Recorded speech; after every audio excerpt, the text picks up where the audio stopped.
Hey everybody, just have a quick word of encouragement I'd like to share with you today. It's found in Proverbs chapter 30, verse 26. That verse says that the Shephanim are not a mighty people, and yet they make their home in the rocks. Before that, we see that we can gain great wisdom from these small creatures. So, what is the wisdom of that verse? I want to share three things with you today that are the wisdom of the Shephanim. The Shephanim is another word for a rock badger. It's a little creature about the size of a guinea pig with a long tail that lives outside of Jerusalem in the mountains and the rocky places. The first thing that we see from the Shephanim is that they live in groups. They live in groups of about 80 individuals, but they're also made up of families, 5 to 6 to 7 individuals in that larger group of 80. So we see the first piece of wisdom that we gain from these creatures is that they don't try to live their life alone. They are together with others in relationship.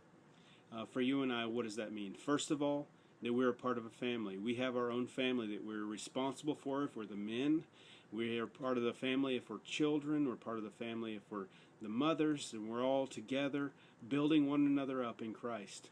But secondly, we see that we're also a part of a larger group. We're not just an individual or just a family trying to make it on our own, but we have a larger group of believers. We call today the New Testament the church that we're a part of, and that we're able to be transparent with and vulnerable with and allow them to speak truth to us, and we can speak truth to them.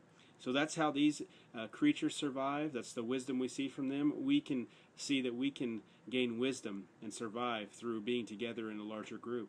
But the second thing these creatures do is that as they go out to forage for food, they have to go out of the rocks. They allow others to look upon their lives. They will go out in their group of 80 to 100 individuals, and they'll place some sentinels, 4 or 5 individual creatures up on the rocks, looking down on the group. The number one predator of these creatures is the viper, and the fox is also a predator. So these guys, these girls, these individuals up on the rocks are looking out for predators. They're looking out for danger. When they see danger coming, they let out a huge, loud, shrill sound, an alarm. They sound the alarm, the danger's coming. And when the group that's looking for food hears that, they run. They run back to the rocks. They hide for their safety. What can we gain? What wisdom can we see from that? That we as individuals allow others to look upon our life. But we also look upon others' life, and we scream out when danger is coming. Commonly we call this in our Christian circles accountability. That we are accountable to someone else and we allow them to be accountable to us, so that we can look into one another's life and say, be careful there, watch out there, run away from that, run to the rock. Do you have someone like that today? Someone who holds you accountable, and are you accountable to someone? Very important to find that. Finally, we see that the truth of this passage is also that they make their home in the rocks. The wisdom we see from that as Christians, that we make our home in the rock, Jesus Christ and no other. There are going to be times when we're not with the group. There are going to be times when we're not with our families. There's going to be a time when we're not with our accountability partner. There will be a time when we simply have to trust and rely upon the rock. Now, I'm not saying we only do that at that time. That's something we do all the time.